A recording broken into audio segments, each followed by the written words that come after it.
The smell of roasted coffee beans drifted through the small cafe as Emma wiped down the counter for the third time. It was her second job of the day, her tired eyes hidden behind a polite smile that barely masked the exhaustion. She was used to this: long days, short pay, and dreams that had quietly faded into the background of survival. But that afternoon, everything changed. The doorbell chimed softly, and when Emma looked up, her heart froze. The man who stepped inside looked like he'd walked straight out of a magazine: tailored suit, polished shoes, quiet confidence in every step. But it wasn't the suit that made her breath catch. It was the eyes. Hazel brown, warm, familiar. The same eyes that had once looked at her like she was the only person in the world. "Liam," she whispered under her breath. He hadn't seen her yet. He was on the phone, speaking with the calm authority of someone used to being obeyed. It didn't fit the boy she remembered, the boy who had fixed her old bike after school, who had shared sandwiches with her when she couldn't afford lunch, who had promised they'd face the world together.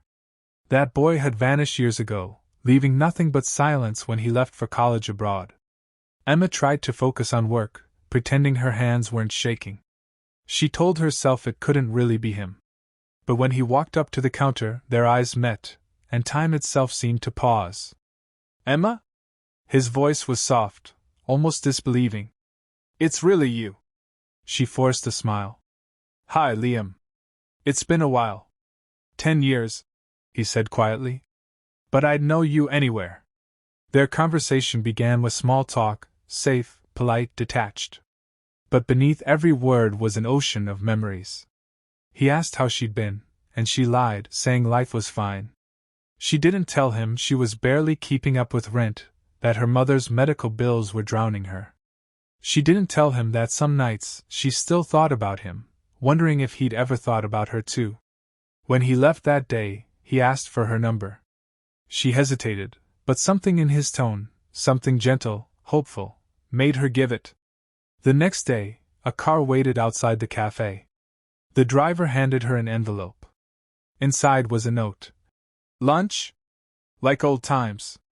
Emma told herself she wouldn't go.